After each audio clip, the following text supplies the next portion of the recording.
Hola, bienvenidos a este podcast. Bienvenidos a Uranio No importa.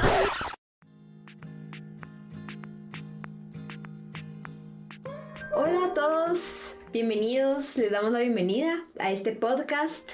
Bienvenidos a Uranio en la mochila. Este podcast nace de querer divulgar y compartir conocimiento a un nivel accesible. Casual, digerible, sí. así para todos. Para todos, sí, porque creemos que la ciencia no tiene que ser una cosa súper seria ni nada, sino todos podemos tomar parte en ella. Todos podemos compartir. Muy bien. Bueno, y nosotros dos. Para empezar, presentémonos. Mi nombre es Juan Ignacio Figueroa, soy estudiante de física, me encuentro a la mitad de la carrera y me gusta mucho la ciencia, obviamente, y aprender sobre diversas ramas. ¿Y tú? Gracias. Yo soy María Inés Apolo, yo soy estudiante de ingeniería ambiental, también voy a la mitad de la carrera, segundo año, y algo que compartimos mucho es que nos gusta mucho aprender, empaparnos de conocimiento, de diferentes cosas. Y de ahí es que sale la curiosidad y la gana de... Tomamos inspiración de todos los productores que hacen estos videos o podcasts o divulgación, los cuales nos inspiran mucho a seguir aprendiendo y a compartir también, a devolver un poco. Por eso nace este proyecto. Sí. Bueno, también cabe decir que nosotros somos de Guatemala, de Ciudad de Guatemala. Viva mi Guate. Y esa es una pequeña buena introducción sobre nosotros, ¿sí? Y bueno, y para no extendernos tampoco tanto, vamos a ir al tema. Empecemos el episodio de hoy con biogeografía. Es el tema del día. El tema del día es biogeografía. Para los que sepan un poco de biología, pues ya conocerán la biogeografía. Pero para los que no, ¿cómo podríamos definirla? Pues la biogeografía es como la rama de... Una mezcla. Sí, una mezcla, una rama que nace de, justamente como dice el nombre, biología y geografía. Entonces nos explica y da las pautas de la distribución actual de los organismos, de los animales, plantas, etc. Y por qué se encuentran en ese lugar específico. Nos explica por qué se encuentran animales y plantas alrededor del mundo donde estén. Bueno, ahorita esta puede sonar como una definición tal vez muy general o como muy obvia. Pero ya van a ver lo interesante. Sí, y bueno, entonces para ir desde el inicio para explicar cómo es que funciona la biogeografía realmente. ¿Qué podemos ver de las tectónicas de placas? La tectónica de placas es una teoría que describe cómo los inicios de la Tierra, cuando estábamos todos unidos en un continente, las placas tectónicas, el grandísimo Pangea, que tal vez lo habrán escuchado ya, donde todos éramos felices hasta que nos separamos. Todos éramos uno, no habían barreras, sino que todos éramos un planeta. Pero bueno, los buenos tiempos ya pasaron. Y de esta teoría podemos entender muchos de los movimientos de cómo se han formado los continentes actualmente. Sí, y también no solo los continentes, sino muchas de las cosas que vemos, cadenas montañosas, fosas, cadenas volcánicas, etcétera, todos son producto de la tectónica de placas, porque hay que recordar que estamos como nadando, flotando en lava, y por eso es que podemos movernos a través del magma. Entonces, bueno, una vez estamos ahí en Pangea, todos unidos, se empiezan a mover los continentes, se empiezan a mover las masas de tierra, más bien, porque no eran continentes en sí. Y, bueno, primero se dividen como en dos continentes, supercontinentes, Laurasia y Gondwana por abajo, arriba y abajo. Y a partir de estos, pues, como ya sabemos, fueron evolucionando hasta lo que conocemos el día de hoy, hasta formar los continentes que conocemos, América, Europa, Asia, África. Sí, la distribución que vemos hoy, pues, se fue dando a partir de que estas placas se fueran desplazando así poquito a poquito, y pues que esta configuración que tenemos tampoco es final. Los continentes se siguen moviendo, las placas se siguen desplazando, y pues en muchísimos años tal vez exista otra configuración. Y como ya mencionamos, producto del movimiento de estas placas, se dan todos estos accidentes geográficos. Y por ejemplo aquí en Centroamérica, aquí en Guatemala, que estamos en medio de 3 placas, ¿verdad? El Caribe, Cocos y Norteamérica. Es una región altamente activa en cuestión de volcanes, por ejemplo, porque se ha dado mucho movimiento y eso ha generado muchas cadenas volcánicas. Sí, bueno, pero una vez teniendo un poco esta idea de cómo funciona la tectónica de placas, hay que ver que dentro de todo ese movimiento ya existían animales, ya existían especies que vivían en Pangea y en estos lugares. Entonces, pues primeramente en Pangea se empiezan a separar las especies cuando se separan en estos 2 continentes, y ahí ya se empiezan a dividir. Cada una va agarrando camino según las condiciones que tiene. Y una vez ya separadas, pues estas especies empiezan a evolucionar juntas, van creciendo juntas, entonces se tienen que adaptar unidas al ecosistema del que se separaron. O sea, si se separaron unos al norte, otros al sur, pues se van adaptando a las condiciones geográficas y también se van adaptando con las especies con las que conviven. Sí, sí, por ejemplo, en la Eurasia, que es este continente que pues prácticamente estaba en el hemisferio norte, mucho más frío, ambientes pues un poco más hostiles tal vez, eran más comunes los pinos, mamíferos de sangre caliente que justamente se beneficiaban de esto para sobrevivir los fríos. Y entonces, originarios de esta región podemos encontrar caballos o burros, rinocerontes, perros, que pues ahí tienen su origen. Y es lo interesante, o sea, por la razón por la que nos interesa la biogeografía. Porque actualmente nosotros vemos los continentes, vemos dónde están los animales y las plantas, pero la biogeografía nos ayuda a entender por qué están distribuidas de esta forma. Como algunos ejemplos podríamos tener el elefante. Sí, el elefante. Bueno, primero, antes de ver de dónde viene el elefante, podemos ver que si en este continente grande del hemisferio norte existían todos estos animales, que había en el otro continente del hemisferio sur. Pues aquí encontramos más que todo primates, aquí no habían grandes carnívoros, sino más bien grandes herbívoros, y de ahí es donde viene el elefante. Tiene su origen en este continente y pues luego se va desplazando a donde lo vemos actualmente.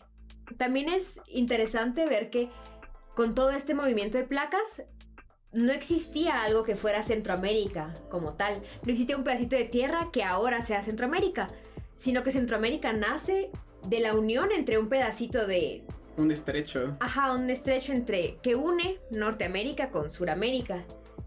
Y pues de estos pedacitos que se unen nace lo que somos ahora Centroamérica.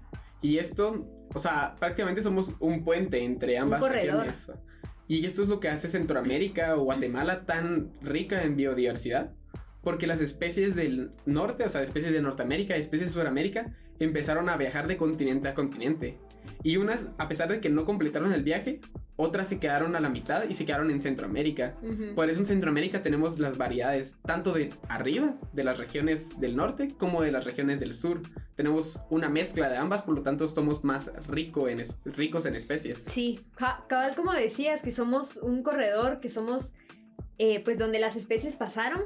Y muchas se lograron adaptar aquí porque tenemos montañas muy altas donde es mucho más frío, tenemos costa, entonces tenemos una diversidad increíble de ecosistemas y de especies que pues es mencionado, pero muchas veces no se reconoce realmente la importancia que tiene. Bueno, ahora también vamos a ver otros ejemplos. ¿Dónde más podemos ver? O sea, como en el día a día uno dice, esto es... biogeografía. Esto es biogeografía, sí. Esto es... ¿Dónde la evidenciamos? Sí. Como habíamos mencionado, la biogeografía la podemos ver según la distribución actual de las especies. Eso nos da un indicio de dónde estaban al inicio y pues vemos ahora dónde se quedaron y por qué. Un ejemplo, podrían ser los primates. Si vemos, solo existen primates en África, en Sudamérica y en India, porque son las regiones que estaban unidas al inicio y que ahora tienen las condiciones necesarias. Nunca vamos a encontrar un primate, un monito en en Norteamérica. En Norteamérica, ajá, en Europa, que sea... De forma natural. De forma natural. Uh-huh. Si es en un circo, pues tal vez. Uno de los mejores ejemplos, uno de los que más me gusta a mí, es el del camello. Que, bueno, los camellos, los dromedarios, alguna vez pudieron cruzar a Sudamérica. Y de esto se adaptaron a los climas fríos de las montañas, Andes. Ahí de los Andes, por ejemplo. Y los camellos se fueron adaptando, fueron evolucionando hasta convertirse en las llamas o en las alpacas que conocemos hoy. Pero estos alguna vez estuvieron unidos, alguna vez estos vinieron del mismo ancestro que vivían en terrenos unidos. Sí, y después ya cada uno, tanto el camello como las llamas, se tuvieron que ir adaptando a sus hábitats y ya son dos especies diferentes. No podríamos intercambiarlas, no podríamos poner una llama en el hábitat de un camello y un camello en el hábitat de una llama, porque están totalmente adaptadas a las condiciones del otro. Otro ejemplo súper interesante y que también a muchos les va a hacer sentido es el de Australia. Como está tan alejado y apartado y es su propio ecosistema, siempre que vemos noticias de arañas, serpientes y cosas feas, que no parecieran reales. Sí, pero esto también es producto de la biogeografía, porque en Australia como quedó tan solitario y tan por su lado, pues las especies tuvieron que adaptarse y competir por los recursos, y es por eso que muchas veces son como tan hostiles, porque justamente tienen que adaptarse y tienen que lograr sobrevivir en esos ambientes. Y también es por eso que solo en Australia, o sea, no solo en Australia, pero aquí se ven la mayoría de los marsupiales, los canguros, los wombats. Sí, todos los marsupiales lograron colonizar Australia, porque estos generalmente en pues casi cualquier otra parte del mundo son pues dominados por los mamíferos. Por las demás especies. Pero aquí lograron encontrar un lugar donde se sentían bien, donde estaban las condiciones adecuadas, y es por eso que en Australia hay muchísimos marsupiales. Y ahora son los reyes. Ahora, los reyes de Australia. Entre otros de los ejemplos de Centroamérica, específicamente de Guatemala, tenemos justamente esto. Vemos cómo existe la combinación de tanto de ecosistemas del norte como del sur. Por ejemplo, el hecho de que tengamos jaguares, felinos grandes, que tengamos pinos. Si vemos la distribución natural de los pinos, de las coníferas en general, es prácticamente solo el hemisferio norte, lo que antes fue la Eurasia. Toda la parte de arriba del mundo. Sí. Y aquí, aunque ya estemos un poquito en el hemisferio, ya estamos lejos, ya estamos abajito, pues seguimos teniendo pinos por esta misma distribución. Y de la misma manera logramos tener especies de Sudamérica. Así es como se logró explicar muchas preguntas que antiguamente la gente veía especies muy parecidas, pero en continentes muy lejanos, en espacios muy lejanos, y decía, ¿cómo puede ser que esto llegó aquí? O sea, solo que alguien se lo haya llevado en un barco y lo haya venido a plantar al otro lado del mundo. Pero gracias a la biogeografía podemos entender que estos vienen de terrenos que alguna vez estuvieron unidos. Y eso incluso lo podemos ver en los mapas, ¿verdad? Eso que Sudamérica casa perfectamente con África. Que todo se puede unir como rompecabezas otra vez. Sí, eso nos dice que eso alguna vez estuvo así. Y hay que recordar que la distribución de continentes, que para nosotros es algo tan claro, o sea, nosotros vemos un mapa del mundo y ya sabemos, aquí está América, aquí está Europa, aquí está Asia, pero que esto no es algo permanente, esto no es la verdad absoluta, sino que esto va cambiando. Es un mundo dinámico. O sea, nosotros en nuestro tiempo de vida, ya que me muera, el mapa no va a cambiar, pero aquí a millones de años, el mapa puede ser totalmente distinto. O sea, esto puede seguir variando y verse de alguna forma que pues no podríamos esperar. Y de esta manera las especies también van a seguir cambiando, van a seguirse moviendo y quedando un poco aisladas y cambiando, porque todo, desde el mundo hasta las especies hasta la evolución, son sistemas dinámicos. Así es. Por eso la biogeografía nos ayuda a entender el pasado, para entender la distribución actual, pero también puede ayudarnos a predecir cómo se van a distribuir, cómo los cambios del mundo, como los cambios geográficos van a afectar en las poblaciones de animales. Y no solo de animales, de cualquier especie. Sí, fauna y flora. Flora, fauna, incluso bacterias, hongos, también pueden haber enfermedades. Cómo se transmiten. Patógenos, sí. O los virus. Otro ejemplo que olvidé mencionar, que es muy interesante, es ver como la ceiba que tenemos aquí, árbol tan conocido, tan querido, tan famoso, la famosa ceiba, como es prima, por así decirlo, lejana de los baobabs que existen en África. Y si ven, pueden buscar la ceiba y los baobabs y van a ver que tienen mucho en común. De nuevo, porque estos estuvieron alguna vez unidos, porque Sudamérica y África estaban unidos, así que mucha de la diversidad que está en un lado está en la otra, pero adaptada a otras condiciones. Entonces ese es un ejemplo muy particular y muy puntual que a mí también me gusta y que en su tiempo me hizo, wow, me voló la cabeza porque era súper interesante. Incluso uno podría siempre hacer el ejercicio de, si uno ve especies alrededor del mundo que se parecen, pues tratar de comprender que alguna vez vinieron del mismo lugar, o incluso preguntarse por qué son diferentes, o sea, qué les provocó su hábitat. Uh-huh.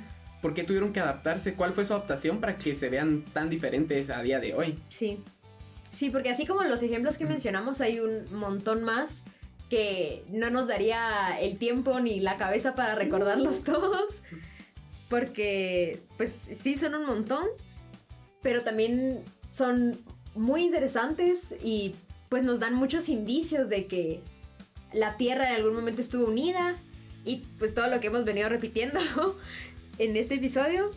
Entonces también los invitamos a que pues puedan seguir buscando ejemplos de biogeografía, que sigan investigando por qué la biogeografía nos ayuda tanto. Uh-huh. Sí, tal vez nos enfocamos un poquito más en animales, pero también hay un montón de ejemplos de plantas, las cucurbitáceas, que son todas las calabazas, y esta familia pues también tiene su distribución en África y en Sudamérica. Eso también es un ejemplo de biogeografía. Gracias a eso tenemos ayote. Uh-huh.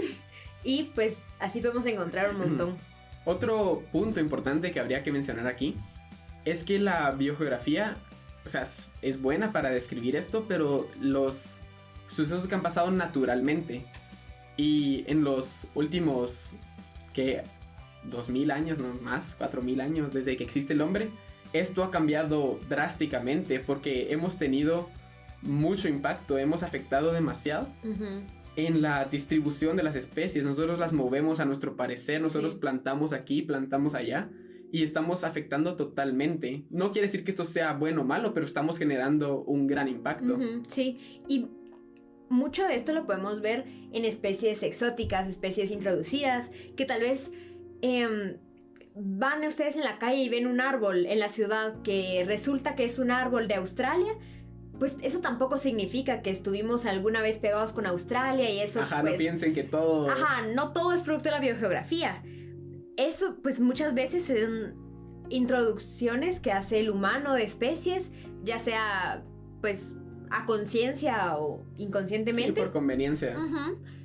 Y pues esto también modifica los hábitats, modifica la forma en que las especies nativas se desarrollan, pueden los recursos que disponen, y pues esto hace un cambio que al final hace que no sea tan fácil predecir cómo van a seguir los ecosistemas si no existiera pues alteración alguna. Sí, hoy en día el futuro es tan incierto porque tenemos tantas variables, tanta producción artificial. O sea, ahora cómo se afecta en variar una especie o criar solo los que tengan ciertas características, o reproducir solo cierto tipo de verduras, por ejemplo.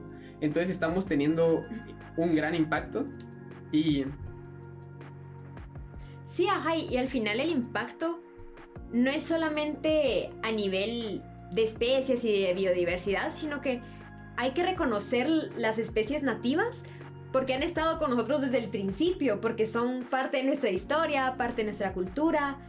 Y, ajá, tal vez una hierba que encontres en tu jardín y que esa sea una especie nativa, pero a la par tenés una rosa y preferís plantar la rosa que no es nativa, pues sí, tal vez las especies nativas muchas veces no son lo más vistoso, no son increíbles, no son, ajá, tan bonitas como nos gustaría. Pero es de pensar en Australia cada rato. O sea, así como es como que hay que estar orgullosos, pero también tenerles... Vivan nuestras arañas gigantes y serpientes. Sí, no. Bueno, sí, entonces los invitamos a a valorar las especies nativas que tenemos, a verlas no solo por sus servicios ecosistémicos, por sus nichos ecológicos que cumplen y el bien que le hacen a la biodiversidad, sino también porque son parte de nuestra cultura, son parte de nuestra historia y pues quiera o no, crecimos juntas, aunque tal vez no nos dimos cuenta. Y estuvieron ahí siempre. Ajá, estuvieron ahí para nosotros. Y para ir cerrando, pues los invitamos a seguir evaluando en su día a día. También podrían preguntarse, ¿esta especie está aquí naturalmente o introducidamente? No sé si esa palabra existe, pero no creo. A mí me gusta introducir palabras, ¿verdad? Pero introducir como especie. Como especies, ajá. Bueno, sí, los invitamos a que hagan la reflexión, el ejercicio de ver, por ejemplo, las especies que tienen en su jardín, en su casa o que ven en la ciudad y pregúntense cuál es el origen de estas. Si vienen de la biogeografía, si vienen de introducción humana. Y también queremos hacer la reflexión que como humanos, pues muchas veces parece que no, pero nuestras acciones pueden impactar realmente la biodiversidad. Hay que tener cuidado, o sea, sí. Nosotros al menos como individuos cada uno deberíamos de procurar de tener el menor impacto en nuestros ecosistemas. Bueno, aquí aunque en nuestros sistemas urbanos pues no afectará mucho. Sí, y pues ajá, todo esto con el fin de también dejar ver que tiene la biogeografía preparado para nosotros. Y tener un planeta mejor. Tener un planeta mejor. Y, ajá, quién sabe si en 2 millones de años, pues no existan las especies que conozcamos ahora, sino sean otras nuevas que las reemplazaron. Pero eso solo el tiempo lo dirá, así que hay que esperar. Tal vez en 22 millones de años nos enteramos. Haremos un update. Si alguien sigue vivo, ajá, podemos en 30 millones de años vamos a hacer la parte 2 de este episodio y les vamos a comentar, pues, nuevas... Vamos a hacer comparaciones y todo. Sí, muy bien. Bueno... eso ha sido todo por el día de hoy. ¿Sí? ¿Estabas nervioso? Un poco, sí. Yo también, pero bueno, sale bien. Sí. Les agradecemos por escucharnos. Espero que hayan aprendido 1 o 2 cositas y que pues conozcan de la biogeografía si no lo sabían, porque es un tema muy interesante. Por eso creo que decidimos empezar con este. Y también que pueden, no hay que olvidar que pueden seguirnos en nuestras redes sociales. Sí. Uranio en la mochila. Uranio en la mochila, sí. En todas nuestras redes sociales. Y ahí pues dejarnos un comentario de qué les pareció este episodio. O si hubieran temas que les gustarían ver más, no solo vamos a hablar de biología, sino... de todos los temas. Todos, absolutamente todos. No hay ningún tema de que no se vaya a hablar aquí. Vamos a procurar abarcar pues... ¿Otros temas? No todos, pero hay. Algunos otros y pues nada, esperamos verlos en un próximo episodio y esperamos que les haya gustado mucho. ¿Algo más? Hasta la próxima. Nada más. Adiós.